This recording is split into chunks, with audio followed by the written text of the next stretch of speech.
Hi hello welcome back to my channel. ಅನಿರೀಕ್ಷಿತ ಮದುವೆ. ಅದೇನು ಒಂದೇ ಮನೆಯಲ್ಲಿದ್ದು ಶಿವಾನಿ ಬಗ್ಗೆ ಗೊತ್ತಿಲ್ಲ ಅಂತಿರಲ್ಲ ಅಂದ್ಲು ಜಾಹ್ನವಿ. ಅದಕ್ಕೆ ಆರ್ಯನ್, ನಾನು ರಾತ್ರಿ ತಡವಾಗಿ ಮನೆಗೆ ಹೋಗ್ತೀನಿ, ಮತ್ತೆ ಬೆಳಗ್ಗೆ ಬೇಗ ಎದ್ದು ಆಫೀಸ್ಗೆ ಹೊರಟು ಬರ್ತೀನಿ ಅಲ್ವಾ. ಹಾಗಾಗಿ ಮನೆಯಲ್ಲಿ ಅಷ್ಟಾಗಿ ಯಾವುದನ್ನು ನಾನು ಪಠಿಸಿಕೊಂಡಿಲ್ಲ, ಅಂದರೆ ನೆನಪಿಸ್ಕೊಟ್ಟಿಲ್ಲ, ಕೇಳ್ತಾ ಇಲ್ಲ ಅಂತ. ಆರ್ಯನ್ ಮಾತುಗಳನ್ನು ಜಾಹ್ನವಿ ಆಶ್ಚರ್ಯವಾಗಿ ತಂದು, ಏನದು ಆರ್ಯ, ಮನೆಯಲ್ಲಿದ್ದರೂ ತಂಗಿ ಜೊತೆ ಮಾತಾಡೋಕ್ಕೆ ನಿಮಗೆ ಟೈಮ್ ಇಲ್ವಾ? ಇದು ಯಾರಾದರೂ ಕೇಳಿದರೆ ನಗ್ತಾರೆ. ಶಿವಾನಿಗೆ ಏನಾಗಿದೆ? ಜಾಹ್ನವಿ, ನಮ್ಮ ಮನೆಯಲ್ಲಿ ಅವಳಿಗೆ ಯಾವ ಕೊರತೆಯೂ ಇಲ್ಲ, ಚೆನ್ನಾಗೇ ಇದ್ದಾಳೆ ಅಲ್ವಾ ಅಂದ ಆರ್ಯ. ಚೆನ್ನಾಗಿದ್ರೆ ಅಂತ ಹೇಳಿದ್ದೀರಾ, ಆದರೆ ಅವಳು ಖುಷಿಯಾಗಿದ್ದಾಳೆ ಅಂತ ನಿಮಗೆ ಖಚಿತವಾಗಿ ಗೊತ್ತಾ ಅಂತ ಜಾಹ್ನವಿ ಮರು ಪ್ರಶ್ನೆ ಹಾಕಿದ್ಲು. ಜಾಹ್ನವಿ ಹಾಗೆ ಕೇಳಿದ ತಕ್ಷಣ ಆರ್ಯನ್ ಆಲೋಚನೆಯಲ್ಲಿ ಮುಳುಗಿದ. ಶಿವಾನಿ ನಮ್ಮನೆ ಜೊತೆ ಮಾತಾಡೋದನ್ನು ನೋಡಿದರೆ ಅವಳು ಯಾವುದೇ ವಿಷಯಕ್ಕೆ ತುಂಬ ಸಂಕಟ ಪಡ್ತಾ ಇದ್ದಾಳೆ ಅಂತ ಅರ್ಥ ಆಗ್ತಿದೆ ಆರ್ಯನ್ ಅವರೇ ಅಂದ್ಲು ಜಾಹ್ನವಿ. ನಿನಗೆ ಹೇಗೆ ಗೊತ್ತು ಜಾಹ್ನವಿ? ಅವಳು ನಿನಗೇನಾದರೂ ಹೇಳಿದ್ಲಾ? ಶಿವಾನಿ ತನ್ನ ಸಂತೋಷವನ್ನು ನಮ್ಮ ಜೊತೆ ಹಂಚ್ಕೋತಾಳೆ ಹೊರತು ಅವಳ ನೋವನ್ನು ಮಾತ್ರ ಹೊರಗೆ ಹಾಕೋದಿಲ್ಲ.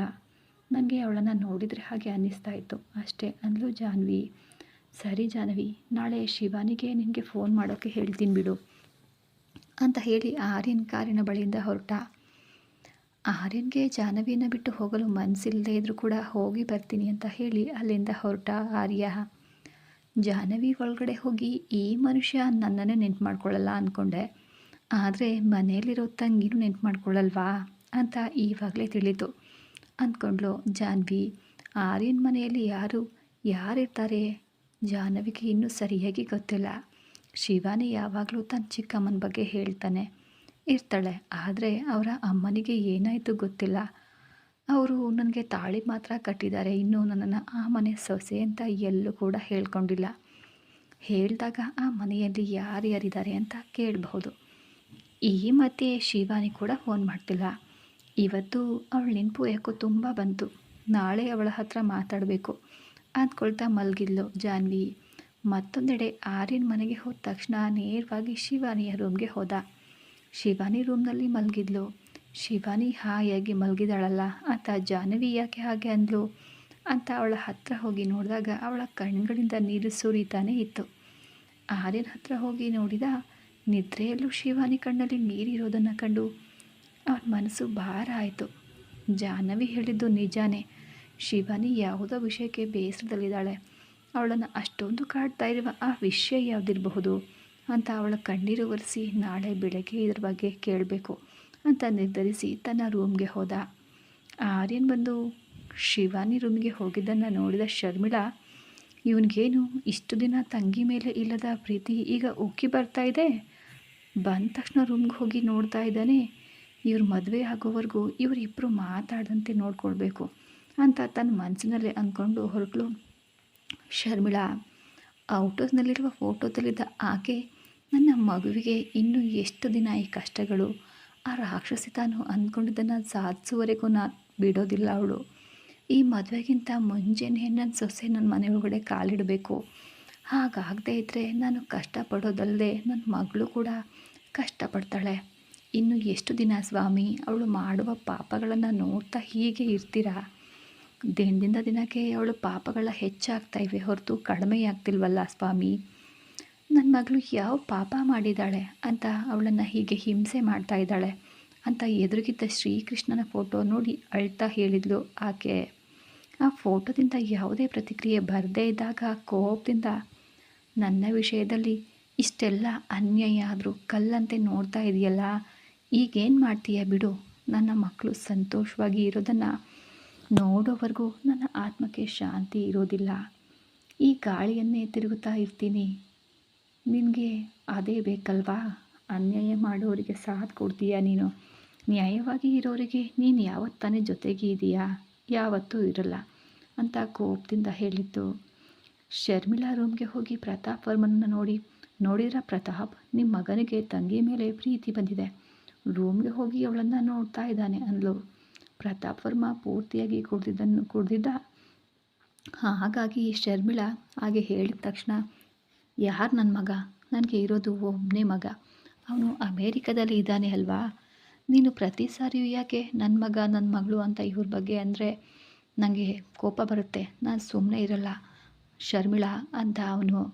ಬಾಯಿ ಮುಚ್ಚು ಪ್ರತಾಪ್, ಈ ಗೋಡೆಗಳಿಗೂ ಕಿವಿ ಇರುತ್ತೆ ಅಂದ್ಲು ಶರ್ಮಿಳಾ.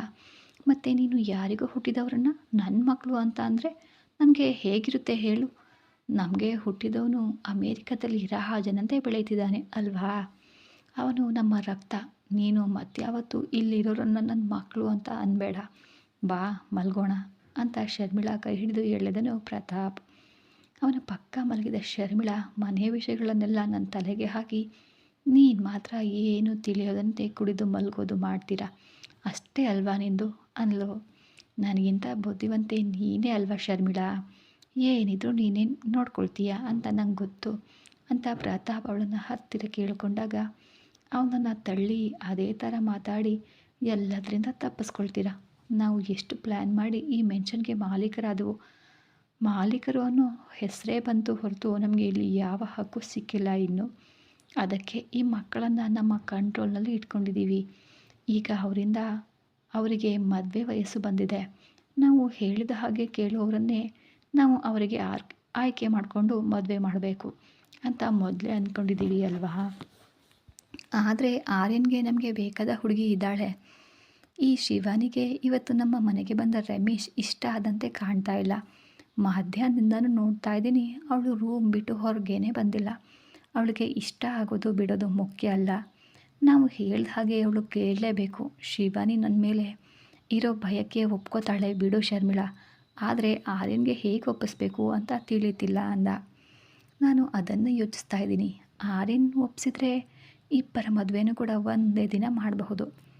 ಆಮೇಲೆ ನಮಗೆ ಯಾರಿಂದಲೂ ತೊಂದರೆ ಇರೋದೇ ಇಲ್ಲ.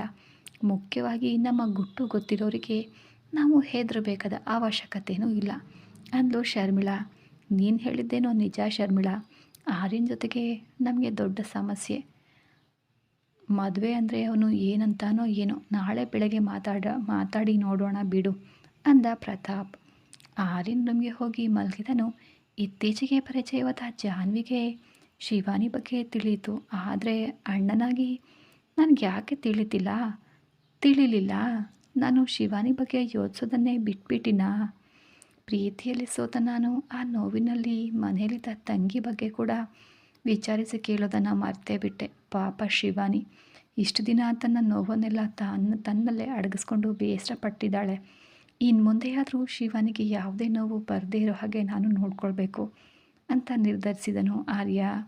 ಇತ್ತ ಜಾಹ್ನವಿಗೆ ಇಷ್ಟು ದಿನ ಮನಸ್ಸಿನಲ್ಲಿದ್ದ ಭಾರ ಆರ್ಯನ್ ಬಂದು ಹೋಗಿದ್ದರಿಂದ ದೂರ ಆಗಿತ್ತು. ಮನಸ್ಸಿಗೆ ನೆಮ್ಮದಿ ಅನಿಸಿತು. ಆರ್ಯನ್ ಅವರು ಯಾಕೆ ಬಂದರು ಅಂತ ಕೇಳಲೇ ಇಲ್ಲ. ಯಾಕೆ ಬಂದಿರಬಹುದು, ನನಗಾಗಿನೇ ಬಂದಿರ್ತಾರಾ ಅಥವಾ ನನಗಾಗಿ ಬಂದ್ರಾ, ಹಾಗೆ ಹೊರಗೆ ಇರಬೇಕಾ, ಒಳಗಡೆ ಬರ್ಬೋದಿತ್ತು ಅಲ್ವಾ. ಮನೆ ತನಕ ಬಂದವರು ಒಳಗಡೆ ಬರಲು ಮುಜುಗರ ಪಟ್ಕೊಂಡ್ರು ಅನಿಸುತ್ತೆ. ಇವತ್ತು ಇಲ್ಲೇ ಇರಬಹುದಿತ್ತು ಅಲ್ವಾ ಅಂದ್ಕೊಂಡು, ಇವತ್ತು ನೀವು ಇಲ್ಲೇ ಇದ್ದಿದ್ರೆ ಚೆನ್ನಾಗಿರ್ತಿತ್ತು ಅಂತ ಮೆಸೇಜ್ ಮಾಡಿದ್ಲು ಆರ್ಯನಿಗೆ. ಮಲ್ಗೋಣ ಅಂತ ಅಂದ್ಕೊಂಡಿದ್ದ ಆರ್ಯನ್ ಜಾಹ್ನವಿ ಮೆಸೇಜ್ ನೋಡಿ ನಗು ಬಂತು. ಅಲ್ಲಿದ್ದಾಗ ನೀನು ಏನೂ ಕೇಳಲೇ ಇಲ್ಲ, ಮನೆಗೆ ಬಂದಮೇಲೆ ಇದ್ದಿದ್ರೆ ಚೆನ್ನಾಗಿರ್ತಿತ್ತು ಅಂತಾಳಲ್ಲ ಅಂದ್ಕೊಂಡು. ಇದ್ದಿದ್ರೆ ಚೆನ್ನಾಗಿರ್ತಿತ್ತು ಅಂತ ಈಗ ಅನ್ನಿಸ್ತಿದೆಯಾ ಅಂತ ರಿಪ್ಲೈ ಮಾಡಿದನು. ನೀವಾದರೂ ಇರ್ತೀನಿ ಅಂತ ಅನ್ಬಹುದಿತ್ತಲ್ವಾ ಅಂದ್ಲು ಜಾಹ್ನವಿ. ಮನೆಗೆ ಬಂದಾಗ ಆ ಮಾತನ್ನು ಯಾರು ಹೇಳಿದರೆ ಚೆನ್ನಾಗಿರುತ್ತೆ ಅಂತ ಒಂದ್ಸರಿ ನೀನೇ ಯೋಚನೆ ಮಾಡು ಹೇಳು ಅಂದ ಆರ್ಯ. ಜಾಹ್ನವಿ ಹಣೆಗೆ ಹೊಡ್ಕೊಂಡು, ಅಯ್ಯೋ ನಾನೇ ಅನ್ಬೇಕಿತ್ತು, ಸರಿ ಆದರೆ ನೀವಾದರೂ ಇರ್ತೀನಿ ಅಂದಿದ್ರೆ ಚೆನ್ನಾಗಿರೋದು ಅಲ್ವಾ ಅಂದ್ಲು ಜಾಹ್ನವಿ.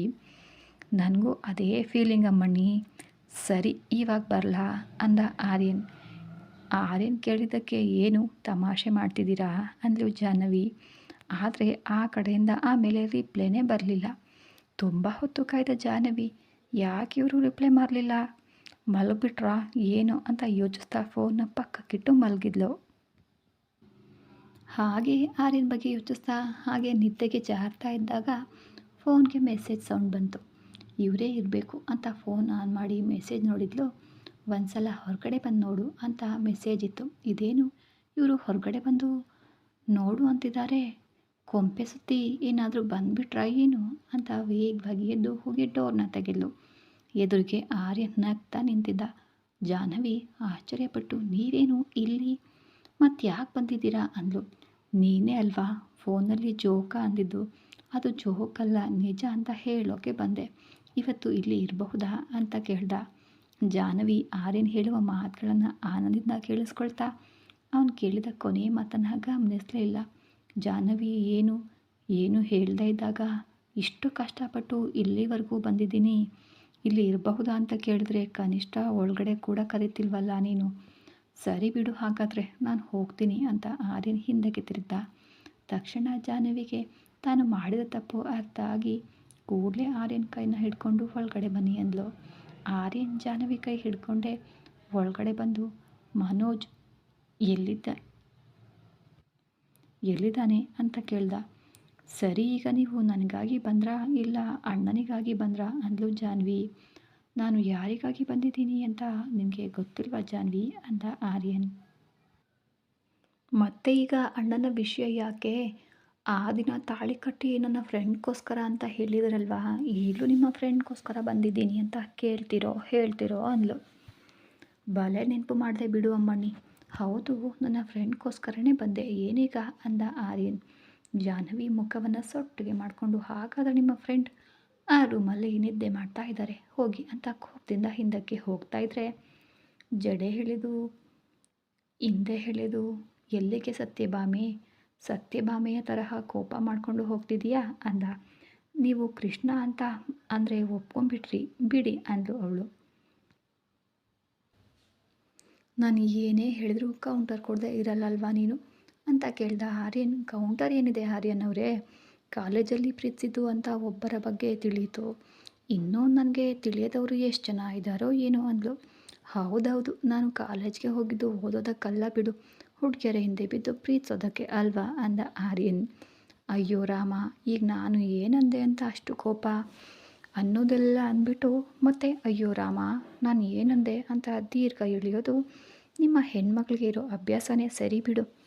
ಜಾಹ್ನವಿ ಕೂಡ ಬಿಟ್ಟು ಕೊಡದೆ, ನಾವಿರಲಿ ಬಿಡಿ, ನಿಮ್ಮ ಗಂಡಸರಿಗೆ ಅಳುಕು ಜಾಸ್ತಿ ಅಂದ್ಲು. ಸರಿ, ಈಗ ನೀನು ಫೋನಲ್ಲಿ ಇರಬಹುದು ಅಂದೆ ಅಲ್ವಾ, ಅದಕ್ಕೆ ನಿನ್ನ ನೋಡೋಕೆ ಅಂತ ಬಂದೆ ನೋಡು ಅಂದ ಆರ್ಯನ್. ನೀವು ಬಂದಿದ್ದಕ್ಕೆ ನಾನೇನಾದರೂ ಹೇಳಿದ್ನಾ? ಇಲ್ಲ ಅಲ್ವಾ, ಸಂತೋಷಪಟ್ಟೆ ತಾನೇ. ಮತ್ತೆ ಯಾಕೆ ಹಾಗಂತೀರಾ? ಆದರೂ ನೀವೇ ಅಲ್ವಾ ಮೊದಲು ಶುರು ಮಾಡಿದ್ದು, ನಿನಗೆ ಬಾಯಿ ಜಾಸ್ತಿ ಕಣೆ ಅಂತ ತಿಳಿಯದೆ ಏನೋ ಅಂದ್ಬಿಟ್ಟೆ. ನನಗೆ ಬಾಯಿ ಜಾಸ್ತಿಯಾ? ನನ್ನ ಫ್ರೆಂಡ್ ಎಲ್ಲರೂ ಹೇಳ್ತಾರೆ ಜಾಹ್ನವಿಗೆ ಬಾಯಿಂದ ಮಾತೇ ಬರಲ್ಲ ಅಂತ, ಗೊತ್ತಾ ಅಂದ್ಲು. ಯಾರೋ ನಿನ್ನ ಆ ಫ್ರೆಂಡ್ ನನ್ನ ಹತ್ರ ಕರ್ಕೊಂಡು ಬಾ ಅಂದ ಆರ್ಯನ್. ಯಾಕೆ ಆರ್ಯನ್ ಅವರೇ, ನನ್ನ ಫ್ರೆಂಡ್ ಹೇಳಿದ್ದು ನಿಜ ಅಂತ ಹೇಳೋಕಾ? ಅಲ್ಲ, ನಿನಗೆ ಮಾತು ಬರಲ್ಲ ಅಂದವರು ಯಾರು ಅಂತ ಒಂದು ಸಲ ನೋಡಿ, ನೀನು ಬಾಯಿ ಬಿಟ್ಟರೆ ಮೌನವೇ ಇಲ್ಲದೆ ಹೇಗೆ ಮಾತಾಡ್ತೀಯ ಅಂತ ಅವರಿಗೆ ತೋರಿಸೋಣ ಅಂತ ಅಂದ ಆರ್ಯನ್. ಜಾಹ್ನವಿ ಮುಖ ಉಬ್ಬಿಸ್ಕೊಂಡು, ನಾನು ನಿಮ್ಮನ್ನು ಅಷ್ಟೊಂದು ಕಾಡ್ತಾ ಇದ್ದೀನ ಆರ್ಯನ್ ಅವರೇ ಅಂದ್ಲು. ಅಬ್ಬಬ್ಬಾ ಇಲ್ವೇ ತಾಯಿ, ನಾನು ಬಂದಾಗಿಂದ ಏನೂ ಮಾತಾಡದೆ ರೂಮ್ಗೆ ಕರ್ಕೊಂಡು ಹೋಗಿ ಕೂರಿಸಿ ಏನಾದರೂ ಕುಡಿತೀರಾ ತಿಂತೀರಾ ಅಂತ ಸಕಲ ಮರ್ಯಾದೆ ಮಾಡ್ತಿದ್ದೀಯಾ ಅಲ್ವಾ, ನೋಡು ಅಂತ ಲೇವಡಿ ಮಾಡಿದರು ಆರ್ಯನ್. ಆವಾಗ ಜಾಹ್ನವಿ ಗಮನಿಸಿದ್ಲು, ಅರ್ಧ ಗಂಟೆಯಿಂದ ನಿಂತ್ಕೊಂಡೇ ವಾದ ಮಾಡ್ತಾ ಇದ್ದೀವಿ ಅಂತ. ಸಾರಿ ಆರ್ಯನ್, ಬನ್ನಿ ಒಳಗೆ ಅಂತ ತನ್ನ ರೂಮಿಗೆ ಕರ್ಕೊಂಡು ಹೋಗಿ ಕೂರಿಸಿ ಹಾಲು ತರಲಾ ಅಂತ ಕೇಳಿದ್ಲು. ಏನು ಇವತ್ತು ನಮ್ಮ ಫಸ್ಟ್ ನೈಟ್ ಏನಲ್ಲ ಅಂದ ಆರ್ಯನ್. ನನಗೇನು ಅಷ್ಟೊಂದು ಆಸೆ ಇಲ್ಲ ಬಿಡಿ, ನಾನು ನಾರ್ಮಲ್ಲಾಗೆ ಕೇಳಿದೆ. ಸರಿ, ಯಾವುದಾದ್ರೂ ಒಂದು ತೊಗೊಂಡು ಬಾ ಅಂದ ಆರ್ಯನ್. ಜಾಹ್ನವಿ ಕಿಚನ್ಗೆ ಹೋಗಿ ಆರ್ಯನ್ಗೆ ಹಸಿವಾಗಿದೆ ಅನ್ನೋದನ್ನು ಗಮನಿಸಿದ್ಲು. ಕಿಚನ್ನಲ್ಲಿ ಏನಿದೆ ಅಂತ ನೋಡಿದ್ಲು. ಸ್ವಲ್ಪ ಅನ್ನ ಇತ್ತು. ಬರೀ ಅನ್ನ ಏನು ತೊಗೊಂಡೋಗಿ ಕೊಡೋದು ಅಂತ ಯೋಚಿಸಿ ಫ್ರಿಜ್ನಿಂದ 2 ಮೊಟ್ಟೆಗಳನ್ನು ತೆಗೆದುಕೊಂಡು ಬಂದು ಸ್ಟವ್ ಮೇಲೆ ಬಾಣಲಿ ಇಟ್ಟು, ಈ ನಡುವೆ ಈರುಳ್ಳಿ ಹಸಿಮೆಣಸಿನ್ಕಾಯಿ ಸಣ್ಣದಾಗಿ ಕಟ್ ಮಾಡಿ ಇಟ್ಕೊಂಡು ಎಣ್ಣೆ ಹಾಕಿ ಅದರಲ್ಲಿ ಈರುಳ್ಳಿ ಮೆಣಸಿನ್ಕಾಯಿ ಸ್ವಲ್ಪ ಶುಂಠಿ ಬೆಳ್ಳುಳ್ಳಿ ಪೇಸ್ಟ್ ಎಲ್ಲವನ್ನು ಹಾಕಿ ಫ್ರೈ ಮಾಡಿ ಮೊಟ್ಟೆ ಹಾಕಿ ಅದು ಬೆಂದ ಮೇಲೆ ಅನ್ನ ಹಾಕಿ ಹೇಗೆ ಫ್ರೈಡ್ ರೈಸ್ನ ಮಾಡಿದ್ಲು. ಜಾಹ್ನವಿ ಬರೋ ಅಷ್ಟರಲ್ಲಿ ಆರ್ಯನ್ ಬೆಳಗ್ಗೆಯಿಂದ ಕೆಲಸ ಮಾಡಿ ಸುಸ್ತಾಗಿದ್ದರಿಂದ ಬೆಡ್ ಮೇಲೆ ಮಲಗಿದ. ಜಾಹ್ನವಿ ಪ್ಲೇಟ್ ಮತ್ತು ನೀರು ತಗೊಂಡು ರೂಮ್ಗೆ ಬಂದಳು. ಜಾಹ್ನವಿ ರೂಮ್ಗೆ ಬರ್ತಾ ಇದ್ದಂತೆ ಒಳ್ಳೆ ಘಮ, ಆ ಘಮ ವಾಸನೆ ಬರಲು ಆರ್ಯನ್ ಕಣ್ಣು ಬಿಟ್ಟು ನೋಡಿದ. ಏನು ಜಾಹ್ನವಿ, ಕೈಯಲ್ಲಿ ಪ್ಲೇಟ್ ನೋಡಿ ಹಾಲು ತರ್ತೀನಿ ಅಂತ ಅಂದೆ ಅಲ್ವಾ, ಈಗ ನೋಡಿದರೆ ಹಾಲಿನ ಬದಲು ಇದೇನೋ ತಂದಿದೀಯಾ ಅಂದ. ನಾನು ಹಾಲು ತಂದಿದ್ರೆ ನೀವು ಮತ್ತೆ ಫಸ್ಟ್ ನೈಟ್ ಅನ್ಕೋತೀರಾ ಅಂತ ನಾನಿವತ್ತು ಈಗ ಫ್ರೈಡ್ ರೈಸ್ ತಂದೆ. ಬಿಡಿ, ನಿಮ್ಮ ಕೈಯಲ್ಲಿ ಹಾಲಿನ ಲೋಟ ನೋಡಿದರೆ ತಕ್ಷಣ ನಾನು ಟೆಂಪ್ಟ್ ಆಗ್ತೀನಿ ಅಂದ್ಕೊಂಡಿದ್ಯಾ? ನಿನಗೆ ಅಷ್ಟೊಂದು ಸೀನಿಲ್ಲ ಬಿಡು ಅಂದ ಆರ್ಯ. ನಾನು ನಿನಗೆ ತಾಳಿ ಕಟ್ಟಿದ್ದು ಅಂತ ಅವನು ಹೇಳ್ತಾ ಇದ್ದಾಗ ಸಾಕು ನಿಲ್ಲಿಸಿ ಮಹಾಪ್ರಭು, ಮತ್ತೆ ಅದೇ ರೆಕಾರ್ಡ್ನ ಪ್ಲೇ ಮಾಡಬೇಡಿ. ಈಗ ಇದನ್ನು ತಿನ್ನಿ ಮೊದಲು ಅಂತ ಪ್ಲೇಟ್ನ ಕೊಟ್ಟಳು. ಅದು ನೆನಪಿಟ್ಕೊಂಡ್ರೆ ಸಾಕು ಅಂದ ಆರ್ಯನ್. ನಾನು ಫೋನಲ್ಲಿ ಕೇಳಿದ ತಕ್ಷಣ ಫ್ರೆಂಡ್ಗೋಸ್ಕರ ಬಂದರು ಇಲ್ಲ ನನಗೋಸ್ಕರ ಬಂದರು ಅಂತ ಗುಣಗ್ತಲೇ ಪ್ಲೇಟ್ನ ಅವನ ಕೈಗೆ ಕೊಟ್ಟಳು. ಆರ್ಯನ್ ಪ್ಲೇಟ್ ತಗೊಂಡು ಏನೋ ಗುಣಗ್ತಿದೆಯಾ, ಸ್ವಲ್ಪ ಜೋರಾಗಿ ಹೇಳು ಅಂದ. ಏನಿಲ್ಲ, ನೀವು ಹೇಳಿದ್ದನ್ನು ನೆನ್ಪಿಟ್ಕೊಳ್ಬೇಕು ಅಂದ್ಕೋತಿದ್ದೀನಿ ಅಂದ್ಲು. ಆರ್ಯನ್ಗೆ ವಿಪರೀತ ಹಸಿವಾಗಿದ್ದರಿಂದ ಬೇಗನೆ 4 ಸ್ಪೂನ್ ತಿಂದ.